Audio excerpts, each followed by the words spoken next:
इसीलिए इस कंसल्टेशन के बाद में और साथ ही साथ जो जॉइंट कंसल्टेटिव मैकेनिज्म है सेंट्रल गवर्नमेंट के एम्प्लॉयज का, JCM, उसके साथ मल्टीपल मीटिंग्स, फिर दुनिया के कई देशों में किस तरह की स्कीम्स हैं, किस तरह के सिस्टम्स हैं, वो भी देखा।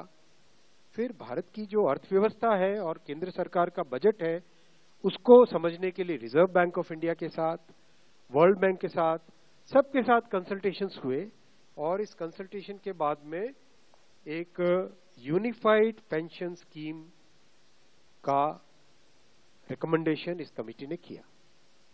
और आज प्रधानमंत्री श्री नरेंद्र मोदी जी की अध्यक्षता में यूनियन कैबिनेट ने यूनिफाइड पेंशन स्कीम को अप्रूव किया है, इसको अनुमोदित किया है और ये स्कीम अभी आने वाले समय में लागू होगी। इस स्कीम के 5 पिलर्स हैं। सबसे इंपॉर्टेंट विषय था कर्मचारियों की तरफ से कि हमें अश्योर्ड अमाउंट एक चाहिए, जो बहुत लॉजिकल और वाजिब रिक्वायरमेंट था।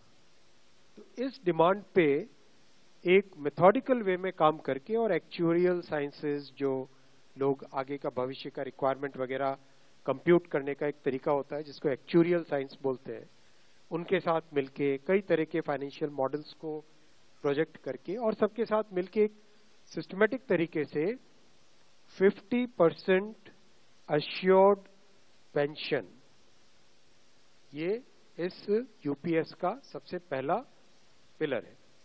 इसकी डिटेलिंग देखनी चाहिए हमें।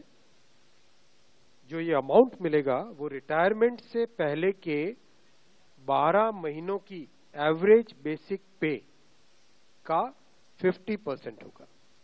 मैं रिपीट कर रहा हूं, अश्योर्ड पेंशन का जो अमाउंट है that will be the average of basic पे ऑफ 12 मंथ्स बिफोर सुपर एनुएशन, उसका 50% होगा। और इस फुल पेंशन के लिए जो क्वालिफाइंग सर्विस रहेगी वो रहेगी 25 इयर्स, यानी 25 वर्ष तक अगर किसी ने काम किया है, सेवा की है, तो उसको फुल पेंशन यानी जो ये अश्योर्ड पेंशन का अमाउंट है वो मिलेगा। 25 साल से अगर कम है लेकिन 10 साल से ज्यादा है तो उसमें प्रोपोर्शनेट पेंशन रहेगी, प्रो रेटा वो पेंशन का अमाउंट बनेगा। जो कभी किसी कर्मचारी की डेथ हो जाए तो फैमिली पेंशन एक बहुत बड़ा, स्पाउस के लिए ये बहुत बड़ी एम्प्लॉयज की एक रिक्वायरमेंट थी, डिमांड थी। तो सेकंड पिलर इस यूपीएस का है अश्योर्ड फैमिली पेंशन। किसी भी कर्मचारी के डिमाइज से पहले, इमीडिएटली पहले जो पेंशन थी, अमाउंट था, उसका 60% मिलेगा एम्प्लॉय के, डिसीज्ड एम्प्लॉय के स्पाउस को। ये सेकंड पिलर है। थर्ड पिलर है अश्योर्ड मिनिमम पेंशन।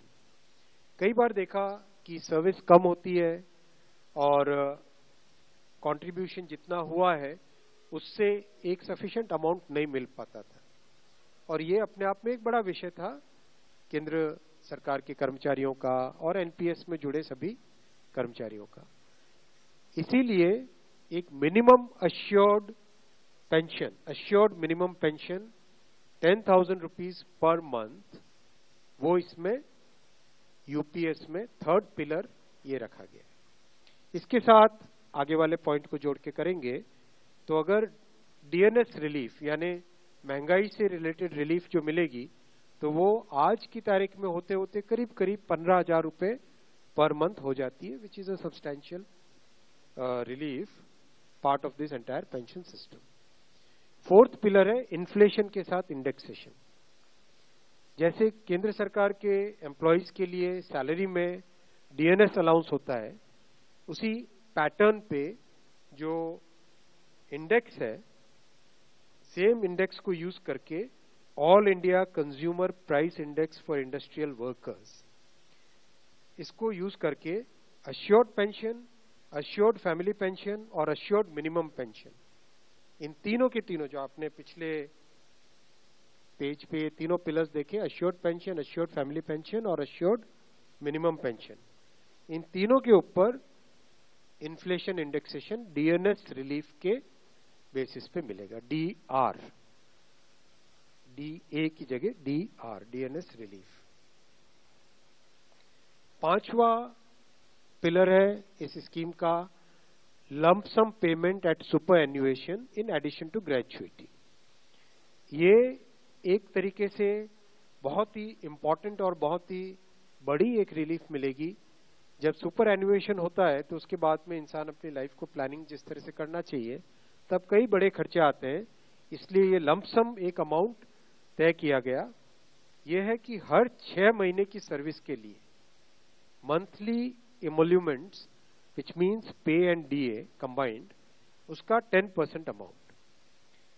तो ये एक अपने आप में सब्सटैंशियल एक अमाउंट रह जाएगा। जैसे मान लीजिए किसी का 30 इयर्स की सेवा है तो उसमें करीब करीब 6 महीने की सैलरी, सोमनाथन साहब दैट्स करेक्ट ना, करीब करीब 6, तो उसको 6 महीने की इमोल्यूमेंट्स जो उसकी रहेगी पे प्लस डीए मिला के वो एक लमसम अमाउंट की तरह मिलेगा। ये 5 पिलर्स को लेके आज यूनिफाइड पेंशन स्कीम अप्रूव हुई है। ये स्कीम केंद्र सरकार के करीब 23 लाख कर्मचारी, करीब 23 लाख एम्प्लॉइज हैं, उनको इसका बेनिफिट मिलेगा। ऑप्शन रहेगा, कोई अगर एनपीएस में रहना चाहे तो एनपीएस में रह सकता है, यूपीएस में ऑप्ट करना चाहे which is naturally a very attractive scheme तो उसमें ऑप्ट कर सकता है। प्लस राज्य सरकारें अगर इसी फ्रेमवर्क को, इसी आर्किटेक्चर को यूज करना चाहे तो राज्य सरकारें भी इस आर्किटेक्चर को यूज कर सकती है। अगर राज्य सरकार के कर्मचारी भी इसमें शामिल होते हैं तो करीब 90 लाख के आसपास टोटल कर्मचारी इसका बेनिफिट मिलेगा। सबसे इंपॉर्टेंट जो आज के इस फैसले का बहुत ही महत्वपूर्ण पार्ट है वो है कि कर्मचारियों पर इस स्कीम का भार नहीं पड़ेगा।